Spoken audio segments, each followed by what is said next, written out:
I don't care who your father supposedly is. You two aren't getting on this flight. The words snapped through the crowded terminal like a whip. Eric Dalton, the gate agent, glared at two black teenagers standing frozen in front of him. Jamal and Aaliyah Carter clutched their first-class boarding passes, their Wellington Prep uniforms marking them as students from one of Atlanta's most elite schools. Around them, passengers exchanged smug looks, whispers curling through the line. Another case of entitled kids trying to play above their means. They thought, but then something shifted. Aaliyah's trembling stopped. Her spine straightened, her dark eyes locked on Eric with a calm so sharp it cut. She raised her phone with steady hands and said, "We're calling our father." The silence that fell over gate 32 was instant and absolute. Dalton's fingers froze mid-keystroke. The smirks vanished. Everyone watching realized at the same time they had just underestimated the wrong family. The terminal pulsed with its usual morning rhythm. 1,000 small stories moving at once. Suitcases rattled across the floor. Voices mingled in overlapping conversations. And the smell of burned espresso drifted from a kiosk near the escalators. October sunlight spilled through the wide glass walls, laying bright stripes across the polished tiles of Hartsfield-Jackson. To most travelers, it was just another Tuesday. For Jamal and Aaliyah Carter, it was supposed to be the first day of they had arrived earlier than necessary, just as their father insisted. Raymond Carter never trusted Atlanta traffic and trusted airlines even less. If you're early, you're prepared. If you're late, you're weak. He had told them the night before while double-checking their itineraries at the kitchen table. Raymond was not a man who repeated instructions, so both twins knew he expected them to carry his lessons into every 3 hours before departure. They wheeled matching Navy suitcases through the check-in area, their Wellington Prep uniforms drawing polite nods from strangers. Jamal was tall and carried himself with deliberate confidence, a boy already rehearsing for the man he planned to become. Aaliyah's movements were lighter, sharper, her gaze always scanning, cataloging details like snapshots. Between them there was an unspoken rhythm. He steadied. She observed. The counter of Atlantic Premier Airlines gleamed like a set piece, all marble and brass. The velvet ropes arranged in perfect symmetry. The attendant behind the desk wore a polite smile that looked practiced enough to survive hurricanes. "Boarding passes, please," she said. Jamal handed them over, his motions crisp. The scanner beeped. The printer whirred, and 2 glossy tickets slid into her hand. "First class, row 2, you're all set." It was over in seconds. No questions, no obstacles. Aaliyah snapped a photo of the tickets, sending it to their father with a caption, "Checked in, no problems." For a fleeting moment, everything felt easy. They had done it. They were traveling alone, without chaperones or assistants, their father finally trusting them to navigate the world with nothing but his training and their wits. Security came next, and with it the familiar pinch of scrutiny. Jamal caught the way an officer's eyes lingered on him as he slid his laptop into a tray.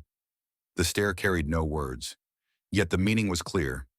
Young black man, expensive clothes, something doesn't add up. He forced his jaw not to clench, forced his breath to remain steady. Aaliyah noticed too, and while they laced their shoes back on, she whispered, "You good?" He gave the only answer that wouldn't draw more attention. "Always." Once through, they found their gate and settled near the wall, bagels in hand. From their seats they had a clear view of the monitor flashing Flight 847 to LaGuardia, boarding 10:01 a.m. Around them swirled the usual mosaic of travelers, business people thumbing through emails, families juggling toddlers, college kids with duffels twice their size. The twins fit in and yet didn't. They looked like the picture of discipline. Pressed blazers, matching backpacks, identical expressions of quiet focus. And for a time it seemed the morning might pass uneventfully. At 9 o'clock, the man who would shatter that illusion arrived at gate 32. His name tag read Eric Dalton. Mid-40s, thinning hair clipped short, his tie cinched too tightly, as if strangling patience out of him. He moved with quick efficiency, arranging stacks of zone tags, flicking through the computer screens, testing the microphone. But everything about his posture carried the weight of someone who believed his job was not just to process passengers, but to judge them. A young mother asking about a stroller received an answer so clipped it bordered on a dismissal. An elderly man fumbling with his phone earned a theatrical sigh. Dalton's authority extended beyond procedure. He wielded it like a weapon sharpened by years of small cruelties.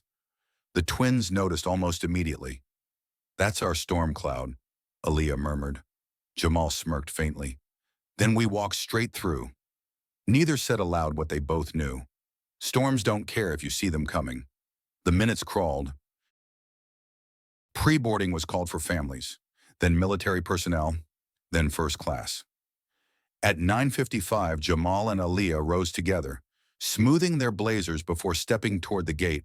They looked every bit like the students their school celebrated in glossy brochures, articulate, ambitious, unshakably polite.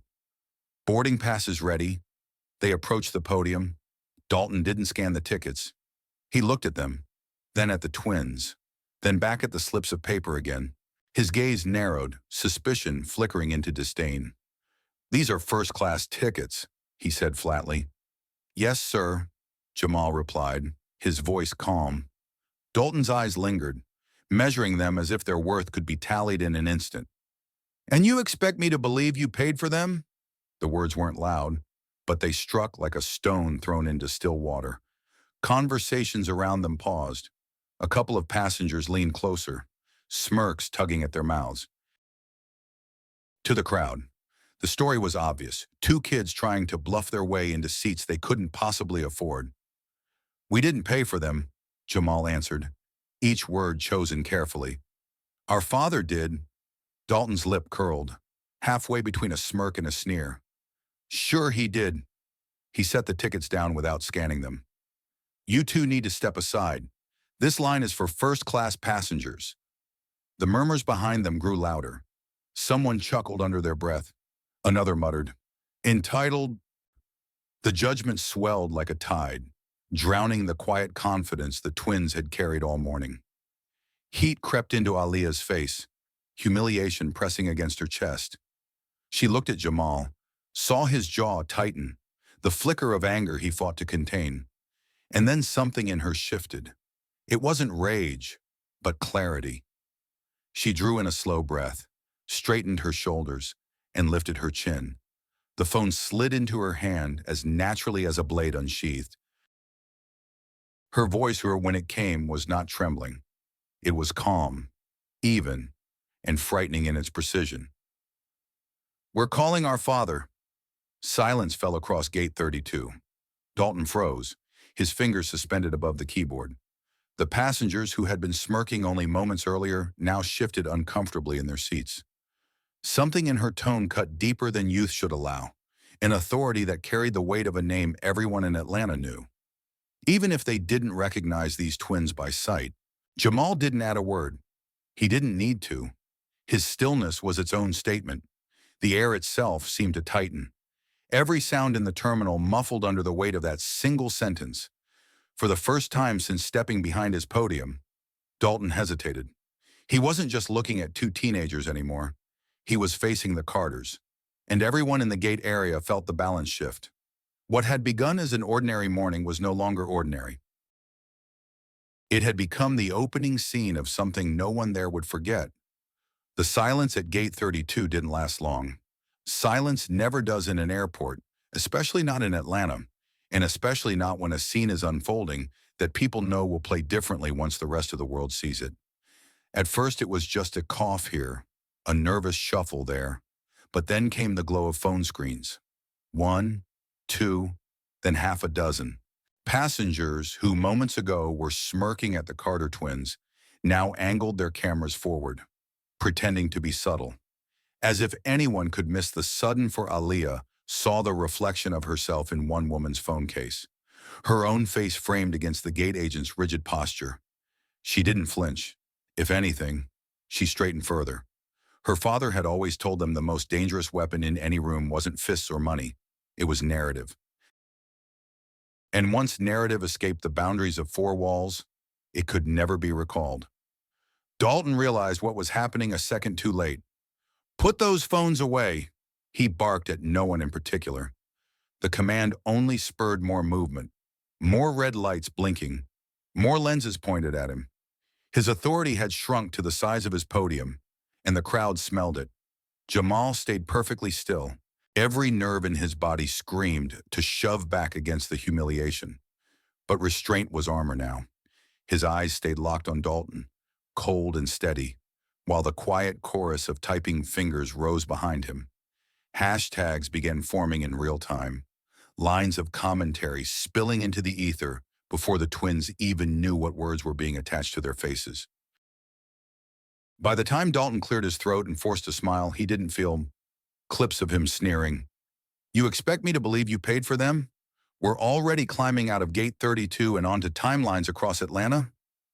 One woman in a red jacket whispered, "This is going viral," as if she were announcing the weather. Aaliyah's phone vibrated. Notifications stacked so fast her lock screen blurred. She saw her own image already clipped, looped, captioned with words like entitled or profiled, and Gate 32, ATL. The world had stepped into their story, uninvited but unavoidable. Dalton's voice came again, harsher now. "You two need to step aside until this is cleared up." He tried to sound firm, but even he heard the weakness. The crowd had shifted allegiance. A minute ago, they were content to let him play executioner. Now, with the possibility of public shame looming over them all, passengers avoided his gaze, pretending to be absorbed in their phones while secretly recording everything. One man in business casual muttered, "This isn't a good look." Another, braver, said it louder, "Just scan their tickets." The words struck like a stone against glass. Dalton flushed, his authority cracking under the weight of witnesses who no longer feared him.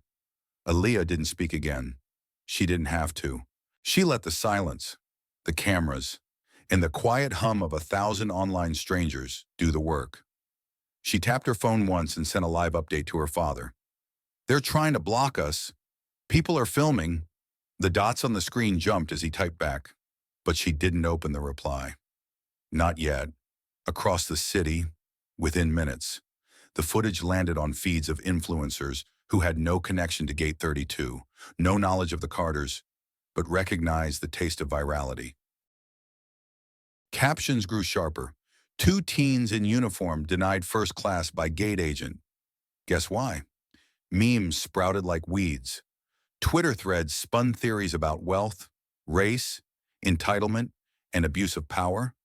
Back in the terminal, Jamal caught whispers of his own name. "Did you see his face?" someone said behind them.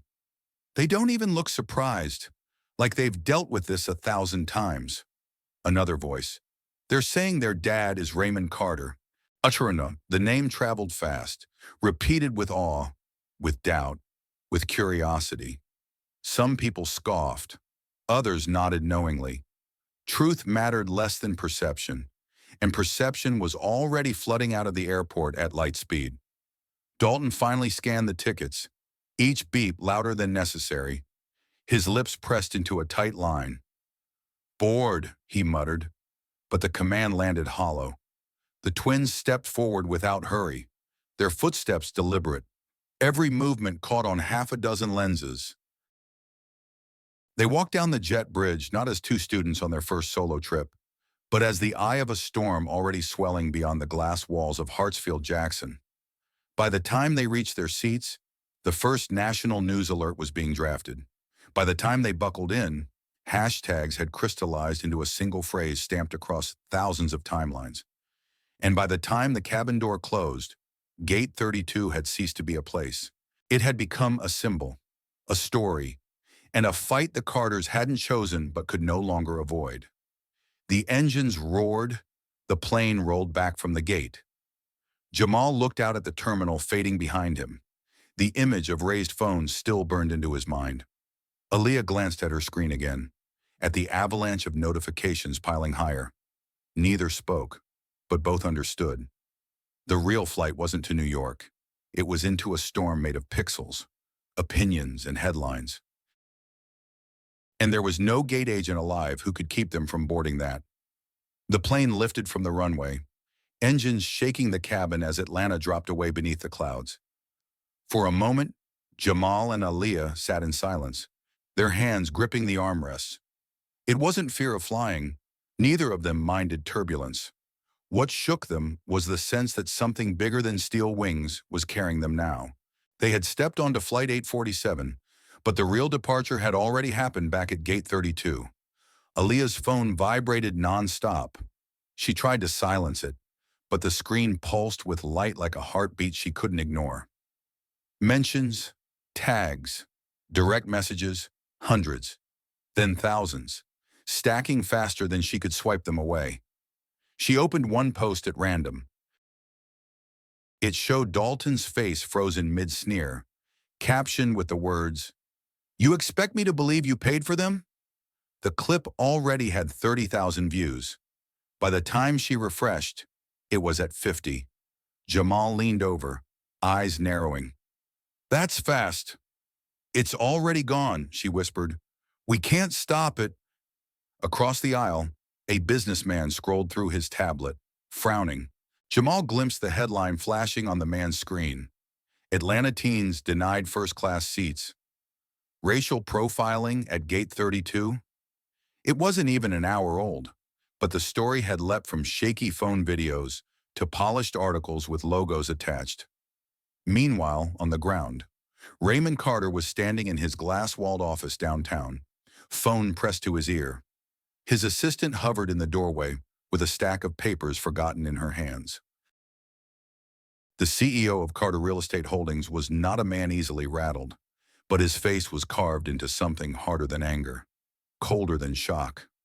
"My daughters," he said into the receiver, his voice razor sharp, "at my airport, harassed, humiliated, and it's on every screen in this city." The person on the other end stammered, tried to calm him, but Raymond cut them off. "No, you listen. I don't care if it's Atlantic Premier Airlines or the entire damn terminal authority. They will answer for this. Today." He ended the call, already dialing another number, his reflection burning back at him from the office glass. Back in the sky, the cabin buzzed with a different kind of turbulence. Passengers whispered, glanced toward the twins in row 2, then back to their screens. Some offered sympathetic looks. Others pretended indifference. But everyone was watching. Aaliyah's face appeared on TikTok loops with captions like "Grace under fire," and "That stare could freeze stone." Jamal's stillness was turned into memes about silent strength, the kind of imagery that outlives the moment itself. The airline's corporate office felt the blow first. Within hours, their PR inbox flooded with demands for comment. Hashtags like #Gate32, Sir Flying While Black, and Carter Twins trended simultaneously, climbing charts usually reserved for celebrity scandals and political feuds. The social media team scrambled, drafting bland statements about reviewing procedures, but each release was met with more fury, more screenshots, more stories from travelers sharing their own scars. News anchors picked up the thread before noon. A polished voice on a major network said, "The footage out of Atlanta this morning shows what many are calling a textbook case of racial profiling. Two high-achieving students from Wellington Preparatory, Jamal and Aaliyah Carter, were denied boarding despite holding first-class tickets purchased by their father, prominent businessman Raymond Carter." The anchor's tone carried that mix of outrage and intrigue that guaranteed ratings. Raymond himself became part of the narrative faster than he could stop it. Reporters dug into his biography, his rise from Southside neighborhoods to real estate empire, his reputation for discipline and philanthropy. Headlines framed him as both victim and powerhouse. Mogul's children targeted at airport. Interviews with neighbors painted him as the man who never forgot his roots, who built scholarships and funded community centers. Every detail added fuel to the fire. On the plane, Jamal finally broke the silence. "This is bigger than us now." Aaliyah's eyes flicked to her screen again. A notification from her father sat at the top. Stay calm. Land in New York. I'm handling it. She locked the phone without replying. Her hands were trembling now, not with fear but with the weight of being seen by millions. The captain's voice cut through the cabin speakers, cheerful and unaware. We'll be touching down in LaGuardia in about an hour and a half. Weather looks good in New York. The words felt absurd, like background music in a movie where the real drama was unfolding off stage. Meanwhile, outside the plane, protests of a digital kind surged. Influencers with millions of followers shared the clip. Civil rights activists called for accountability. Even celebrities added their voices, turning Gate 32 into a rallying cry. One tweet read simply, "If this happens to the Carter's kids, what happens to the rest of us?" It was retweeted 500,000 times in 3 hours. Dalton, the gate agent at the center of it all, sat in a back office at the airport, pale and sweating as supervisors questioned him. He stammered excuses about procedure, about suspicious behavior, but the words rang hollow against the backdrop of viral evidence. Cameras had captured not just his actions, but his tone, his disdain, the smirk that no policy manual could defend. The airline's executives convened in a glass tower hundreds of miles away. Suits around a long table argued over damage control, while a screen on the wall replayed the same 30-second clip over and over. "We can't just apologize," one said. "We need the Carters on our side." Another countered, "It's too late. This is out of our hands." The argument stacked until someone finally whispered the truth. "This isn't about procedure anymore. This is about survival." Back in row 2, Jamal leaned his head against the seat, eyes closed, but his mind refused rest. He thought of the looks in the terminal, the laughter before silence, the way power shifted the moment phones came up.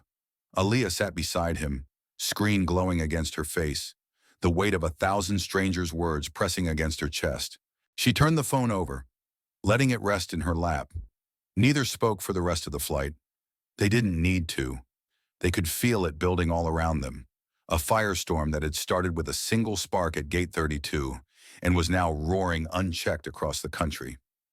By the time the wheels touched down in New York, it would no longer be just their story. It would be a movement, and movements don't land quietly. The boardroom on the 42nd floor was designed to impress, but tonight it felt like a cage. Glass walls overlooked the skyline, the city below flickering with lights as if nothing extraordinary was happening.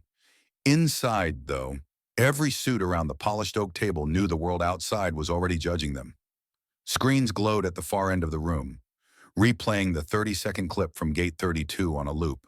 Each time Eric Dalton's voice sneered, "And you expect me to believe you paid for them?" Another wound opened. Another argument began. The airline's CEO, Victoria Harrington, stood at the head of the table. Her hair was pulled tight, her face pale under the fluorescent lights. "We've issued 2 statements. Both have been rejected by the public. The hashtags are still climbing. Stock fell 4% at close. We are hemorrhaging trust." An executive to her left cleared his throat. "We need a settlement offer. Get ahead of this before the Carters file suit." Another, younger, leaned forward. "A settlement won't touch this. We're not in the courtroom. We're on the front page of every feed in America. People don't want money. They want blood." Silence fell when the door opened. Victor Carter walked in without announcement, his tailored suit carrying the weight of authority that none of their designer clothes could mimic. His presence filled the room the way storms fill skies. Silent, inevitable, unstoppable. He did not sit. He didn't need to. "Mr. Carter," Harrington began, voice carefully measured. You were just scrambling," he cut in, his voice even but sharp enough to split stone. "While you scrambled, my children were humiliated, filmed, judged, dragged through the mud for daring to sit in seats their family paid for in full. And now, while you sit in this tower, the world is tearing you apart because of one of your employees." No one interrupted. No one dared. Victor paced slowly along the table, his hand brushing the leather chairs without ever settling into one. His eyes moved from face to face, pinning each executive in place. I built my empire from the ground up.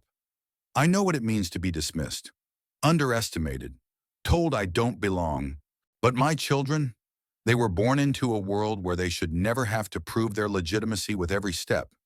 Yet here we are, Gate 32, a reminder that money, education, achievement, all of it means nothing when prejudice wears a uniform.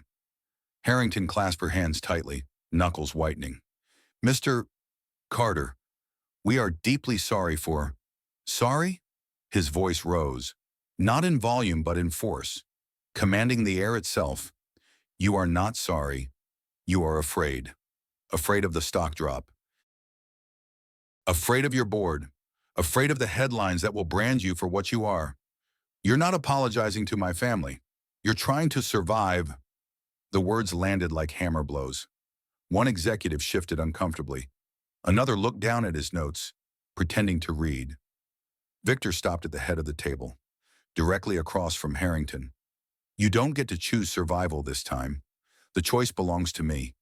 My children were humiliated on your watch by your man in your uniform. And now the world knows. You will not contain this with statements. You will not bury it in settlements. You will stand up and admit the truth, that your airline failed, that your culture enabled this, that your gate agent believed two black teenagers could not possibly sit in first class without being frauds. And you will say it out loud, for every camera to hear. Harrington's lips parted, but no sound came. Around the table, glances shot back and forth. Some executives looked horrified, others calculating, but all of them knew he was right. Victor leaned closer, his voice dropping to a deadly calm. Do that, and maybe you live to rebuild. Refuse, and I will dismantle you, brick by brick, contract by contract, until Atlantic Premier Airlines exists only as a cautionary tale in business schools. You think a 4% stock drop is your problem? Wait until I move. Wait until every investor who ever shook my hand remembers what I stand for. And the silence stretched until it cracked. Harrington swallowed hard. We will draft a full statement, a live press conference. With your approval, Mr. Carter, we'll invite you to... No, his interruption was final. You don't invite me. I will stand beside my children, not beside you. This is their story, not your stage. You will admit fault. You will outline change. And you will beg the public for forgiveness. Every word was captured by the phone one of his aides was quietly streaming from the corner. Victor knew it, and he wanted it. He wasn't just speaking to the executives. He was speaking to the millions watching outside the glass tower. Finally, he turned toward the door, pausing just long enough to deliver the final blow. You thought you humiliated the Carters. Instead, you've exposed yourselves, and tomorrow the world will hear you confess it. He left the room without waiting for a reply, his footsteps echoing like judgment. Inside the boardroom, the executives sat frozen, the looping clip on the screen still replaying Dalton's sneer. But now it was overlaid with something worse, the sound of their own silence, and the knowledge that the man who had just walked out could either destroy them or spare them, and that mercy was not guaranteed. Morning broke over New York with headlines already written. Screens in coffee shops, subway stations, and office lobbies glowed with the same footage, the same hashtags, the same story that had grown larger than anyone could control. Gate 32 was no longer just an airport location. It was a symbol. It was a wound. It was a mirror. The Carters woke to it like everyone else, but with the knowledge that they were no longer spectators. They were the story. Jamal and Aaliyah sat at the small table in their Manhattan hotel suite, untouched breakfast trays cooling beside them, eyes fixed on the television. A chyron scrolled across the bottom of the screen. Airline to address Gate 32. Incident in live press conference today. Aaliyah rubbed her temples. They're going to spin it. Jamal shook his head slowly. Not with Dad watching. And in another part of the city, Victor Carter was already moving. His suit was dark, his expression darker, as he stepped into a waiting black sedan. The driver didn't ask questions. He simply pulled into traffic, weaving through the morning rush toward the hotel where the airline had chosen to stage its mea culpa. Cameras had already gathered outside. Reporters shouted questions no one answered yet. Inside the ballroom, executives shuffled nervously behind a podium branded with the airline's logo. Victoria Harrington stood at the center, clutching her prepared remarks, her voice rehearsed but unsteady. When the Carters entered, Victor flanked by his children, every lens in the room swung toward them. The twins carried themselves with a composure that seemed impossible for their age. Jamal's shoulders were squared, his eyes steady. Aaliyah held her chin high, phone in hand, not as a prop, but as a reminder of how this had all begun. Harrington began to speak. The words tumbled out like stones. We failed. We profiled. We humiliated passengers who deserved dignity and respect. We apologize without condition, without excuse, effective immediately. The employee involved has been terminated. But this is not about one man. This is about a culture we allowed to fester, and today we commit to changing it. The room buzzed with the clicking of cameras, the low murmur of reporters noting every syllable. But Harrington's voice faltered when Victor stepped forward. He didn't touch the microphone. He didn't need amplification. His presence was enough. My children don't need your apology, he said, his tone measured, resonant. They need a world where apologies aren't required in the first place. They need to walk through an airport and be seen as who they are, not as what you fear. You say you will change. I will hold you to it, and so will the millions watching. The words traveled instantly, clipped into sound bites, translated into headlines. But for Jamal and Aaliyah, standing beside their father, the power wasn't in the broadcast. It was in the silence that followed, the collective intake of breath from a room full of people who finally understood the weight of what had happened. Reporters shouted questions as the Carters turned to leave. Mr. Carter, will you sue? Jamal, Aaliyah, how do you feel about being at the center of this movement? The twins said nothing. Their silence was louder than any quote. Outside, the city roared with horns and traffic, indifferent to individual lives. Yet the faces that turned toward the Carters on the sidewalk were not indifferent. Some nodded in respect. Others whispered, pointing. A few even applauded quietly, as if recognizing a battle fought on behalf of more than just one family. That evening, back in their hotel suite, the three of them finally sat without cameras, without questions, without the world pressing against the glass. Jamal leaned back against the couch, exhausted. Aaliyah curled into the corner, scrolling through messages of support, of outrage, of solidarity. Victor poured a glass of water, staring out at the skyline. You both handled yourselves with dignity, he said at last, more dignity than they deserved. Remember this. Power is not in the noise. It's in the composure that survives it. Aaliyah looked up, her eyes softer now. Did we win? Victor turned, meeting his daughter's gaze. This was never about winning. It was about being seen. And now the world has no excuse not to see you. They sat in quiet after that, the weight of the past 2 days finally settling over them. Outside, New York pulsed with its relentless rhythm, but in that room the storm had finally broken. The firestorm of Gate 32 would burn in headlines for weeks, in training manuals for years, in memories for a lifetime. But for the Carters, it ended here, not with triumph, not with defeat, but with a lesson etched deep enough to last forever. And for the millions who had watched, shared, and argued, the story carried its own demand. To look closer, to judge less, to remember that dignity is not a privilege, but a right. The feed would move on, as it always does. But the echo of Gate 32 would remain, a reminder of what happens when silence is broken, when phones rise, when truth refuses to stay hidden.